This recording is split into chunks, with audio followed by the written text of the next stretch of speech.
അതിന് കുറുക്കുണ്ടാക്കുന്നതെന്നാണ് നമ്മളൊന്ന് കാണിക്കാൻ പോകുന്നത്.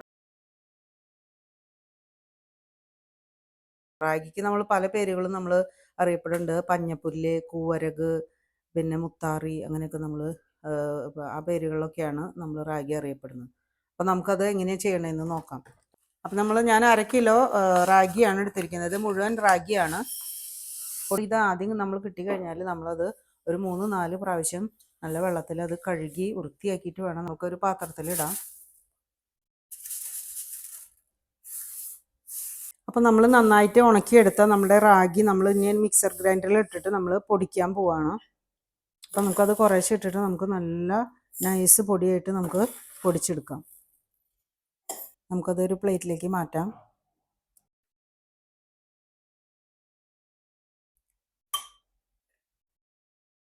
നമ്മളിപ്പോൾ ഒരു ടീസ്പൂൺ പൗഡർ എടുത്തിട്ട് നമ്മളൊരു ബൗളിലേക്ക് ഇട്ട് കൊടുക്കുകയാണ്. അതിനുശേഷം നമ്മൾ അല്പം വെള്ളം ഒഴിച്ച് നന്നായിട്ട് കലക്കണം. അത്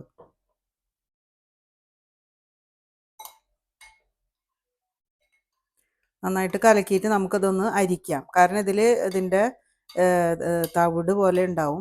അതിപ്പോൾ നമ്മൾ 6 മാസം കഴിഞ്ഞ കുട്ടികൾക്ക് നമ്മളത് ഇപ്പോൾ കൊടുക്കണം എന്നില്ല. ഒരു 8-10 മാസമൊക്കെ കഴിയുമ്പോൾ നമുക്ക് ആ നല്ല ഫൈബറാണത്.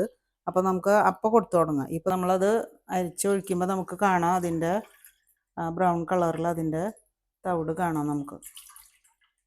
അപ്പോൾ നമ്മളിത് ഈ പാത്രത്തിൽ ഇങ്ങനെ ആക്കി വെച്ചിട്ടുണ്ട്. ഇനി നമ്മളൊന്നും ചെയ്യണില്ല. ഒരു 10-15 മിനിറ്റ് നേരം നമ്മളിത് ഇങ്ങനെ റെസ്റ്റ് ചെയ്യാൻ വെക്കാം. അപ്പോൾ നമ്മളൊരു 15 മിനിറ്റ് ആയിട്ടുണ്ട്. നമുക്ക് ഈ മേലത്തെ വെള്ളം നമുക്കത് ഊറ്റിക്കളയാം. ഇനി ഇതാണ് നമ്മൾ കുറുക്കി എടുക്കാൻ പോകുന്നത്. അപ്പം നമ്മൾ വെള്ളം മാറ്റി കളഞ്ഞിട്ടുള്ള ആ പാത്രത്തിലേക്ക് വീണ്ടും നല്ല വെള്ളം നമ്മൾ ഒരു 100 ml വെള്ളം ഒഴിച്ചു കൊടുക്കുകയാണ്. ഇനി നമുക്ക് നന്നായിട്ട് അത് കുറുക്കിയെടുക്കാം. അപ്പോൾ നമ്മളുടെ റാഗി കുറുക്ക് ഇങ്ങനെ കുറുകി വരുന്നുണ്ട്. ഞാൻ അതിലേക്ക് ഇട്ട് കൊടുക്കാൻ പോകുന്നത്, നമുക്ക് പനം കൽക്കണ്ടം വേണമെങ്കിൽ ഇടാം. അപ്പോൾ ഞാൻ ഇട്ട് കൊടുക്കാൻ പോകുന്നത് ഇത് കരിപ്പെട്ടി ചക്കരയാണ് നമ്മൾ ഇട്ട് കൊടുക്കാൻ പോകുന്നത്. അപ്പം ഞാനിത് ഉരുക്കി വെച്ചിട്ടുണ്ട്. ആ ഉരുക്കി വെച്ചിട്ടുള്ളതാണ് നമ്മളൊരു ടീസ്പൂൺ ഇതിലേക്ക് ചേർത്ത് കൊടുക്കാൻ പോകുന്നത്.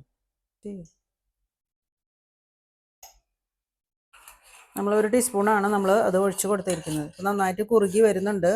നമുക്കത് വല്ലാതെ കട്ടിക്കാവുന്നുണ്ടെങ്കിൽ നമുക്ക് അല്പം കൂടി വെള്ളം ഒഴിച്ചിട്ട് നന്നായിട്ട് നമുക്ക് വേവിച്ചെടുക്കാം. അപ്പം നമ്മളുടെ റാഗി കുറുക്ക് നന്നായിട്ട് വെന്ത് വന്നിട്ടുണ്ട്. ഞാൻ മാർവൽക്കുട്ടന് കുറുക്ക് കൊടുക്കുന്നതിന് ഇങ്ങനത്തെ ഒരു സ്പൂൺ അറ്റാച്ച്ഡ് ആയിട്ടുള്ള നമുക്ക് ഫീഡിങ് ബോട്ടിൽ മേടിക്കാൻ കിട്ടും. ഞാൻ അങ്ങനത്തേലാണ് കുറുക്കാക്കി കൊടുക്കുന്നത്. അപ്പം നമ്മൾ കുപ്പിയിലാക്കിയിട്ടുണ്ട്. ഇനി നമുക്ക് ഉണ്ണിക്ക് കൊടുക്കാം.